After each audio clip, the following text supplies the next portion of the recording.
भारतीय जनता पक्षाने धचा मा करत असताना अत्यंत गलिच्छ स्वरूपाचं राजकारण केलंय आणि त्यांच्या राजकारणाची जी जुनी पद्धत आहे ती त्यांनी त्याचा अवलंब केला.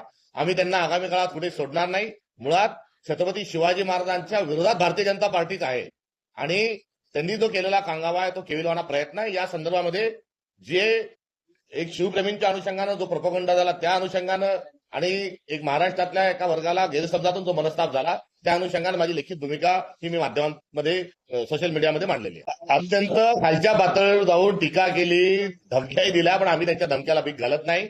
कुठे काल रात्री माझ्या घरी जाऊन त्या ठिकाणी देखील काही व्हिडिओ बनवत असतानाचा खोडसाळपणा केला. राजकारण हे शिवाजी महाराजांचं नाव घेऊन करणाऱ्या असल्या माणसाचा चेहरा किती वेगळा आहे. तर परिवारातील सदस्य, लेखी बाळींना, पत्नीला देखील ते अत्यंत खालच्या पातळीवर बोलतात. हे अत्यंत चुकीचं आहे, संतापजनक आहे. मात्र हा भारतीय जनता पक्षाची एकंदरीत मोठं ऑपरेंडी आहे. त्यांनी दिलेल्या मला ज्या धमक्या आहेत त्या धमक्या या मला घाबरवण्याच्या अनुषंगाने आहे. मला कुठेतरी मी त्याच्या विरोधात सातत्याने बोलतो, मी बोलू नये हा त्यांचा असणारा अत्यंत केविलवाना प्रयत्न आहे. मी त्यांच्या धमक्यांना भीक घालत नाही आणि कुठल्याच परिस्थितीमध्ये भारतीय जनता पक्षाच्या विरोधातली असणारी आमची भूमिका ही कुठेही कमी होणार नाही. किंबहुना जे अमेरिकन जे आहे डील जे आहे आणि ज्या फाईल्स आहेत या फाईल्सच्या अनुषंगानं फार मोठी प्रमाणाचा एक भयगंड हा भारतीय जनता पक्षाला झालेला आहे आणि त्यातून त्यांनी नॉन इश्यूज जे आहेत ते उभं करण्याचा प्रयत्न केला. तर दुसरीकडे देवेंद्र फडणवीसांचं प्रशासन फेल आहे. अनेक मोठे मोठे आरोप त्यांच्यावर होत आहे आणि त्यातून पळून जाण्याकरता देखील त्यांनी माझ्यावर टीकेचा मार्ग निवडला होता. त्यांच्या टीकेला आम्ही उत्तर देत राहू. त्यांना त्या अंगावर आले तर शिंगावर कसं घ्यायचं तेही आम्हाला माहिती आहे. हिंसा हा आमचा मार्ग नाही.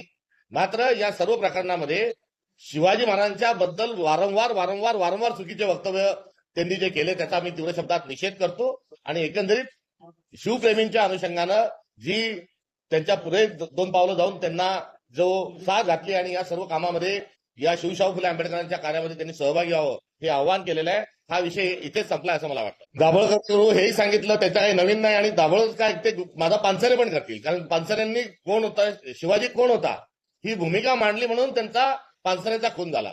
आता शिवाजी महाराजांचे जे शिवभक्त आहे आणि शिवाजी महाराजांचं नेमकंपणाचं कार्य जे पुढे घेऊन जातात ते यांच्या अडचणीचं आहे आणि त्यांना संपण्याचा घाट हा भारतीय जनता पक्ष घालत आलेली आहे आणि जी अनेक उदाहरणं ही यापूर्वीच अधोरेखित झालेली आहे. यामध्ये माझ्यासारख्या माणसाला अशा प्रकारच्या धमक्या देणं म्हणजे कुठेतरी घाबरवण्याचा प्रयत्न आहे.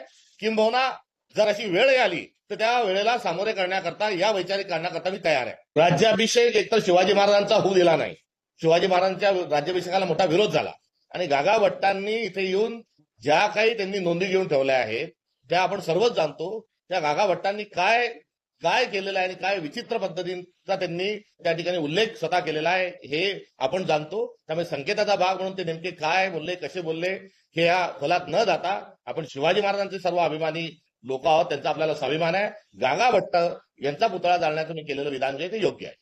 मी ठाम नसण्याचं काही कारण नाही. माझी आपल्याला विनंती आहे की गागा भट्टांनी ज्या नोंदी घेतलेल्या आहेत, जे सांगितलेलं आहे आणि हा विषय कुठेतरी आपण थांबवू, कारण यातून जे काही निघतंय हे निघत असताना आपलं दैवत शिवाजी महाराजांच्या वर कुठल्याही पद्धतीने कोणताही आरोप होऊ शकणार नाही याची आपण दक्षता घेऊ. मुळात या सर्व चर्चांना पूर्णविराम देत असताना आपण शिवशाहू फुले आंबेडकरांच्या अनुषंगानं कार्यरत महाराष्ट्रातील तमाम माध्यमांनी राहावं ही माझी असणारी कळकळीची विनंती आहे. आणि एवढंच नाही तर हिंदवी स्वराज्य हे भारताचं संविधानामध्ये परावर्तित झालेलं आहे. त्यामुळे छत्रपती शिवाजी महाराजांचं हिंदवी स्वराज्य आणि बाबासाहेबांचं संविधान या दोघं समकक्ष स्वरूपामध्ये आपल्या देशामध्ये आहेत अशा प्रकारची देखील अनेकांची भावना आहे. त्यामुळे समकक्ष हा शब्द जो पकडला गेला त्या गेलेल्या समकक्ष प्रकरणाचा जो वारंवार उल्लेख जो झाला तो विचित्र लोक त्याचा वारंवार दुरुपयोग करतात. त्या अनुषंगानं या ठिकाणी अत्यंत विनम्रतेने मला हे सांगायचं की तोच भाव तेच तत्व हे संविधानात आहे आणि संविधानाला विपरीत भारत निर्माण करण्याकरता आपण प्रयत्नरत आहोत. त्या निमित्तानं कारण नसताना मी माझा जी भूमिका नव्हती किंवा मी कुठल्याही प्रकारचं काहीही त्यामध्ये तुलनात्मक कुठलंही बोलणं गेलं नसताना सुद्धा भारतीय जनता पक्षाने एक इश्यू तयार केला, एक मुद्दा तयार केला आणि तो मुद्दा महाराष्ट्रामध्ये दंगी भडकवण्याचा एकीकडे होता, तर दुसरीकडे हा मुद्दा जो आहे तो कुठेतरी स्वतःचा अपयश केंद्र सरकारला आणि राज्य सरकारला लपवण्याचा तो प्रयत्न होता. आणि या अनुषंगानं आता भारतीय जनता पक्षाची पिल्लावळ ही आता अशी प्रकारची बडबड करत सुटलेली आहे. देवेंद्र फडणवीस हे चेतावणीखोर आहेत. या प्रकरणात कुठलीही माहिती न घेता दादांत खोटं देवेंद्र फडणवीस बनवलं ते आणि त्यांनी दिलेली चेतावणी आहे आणि चेतावणीच्या अनुषंगानं त्यांची पिल्लावर बडबड करत आहे.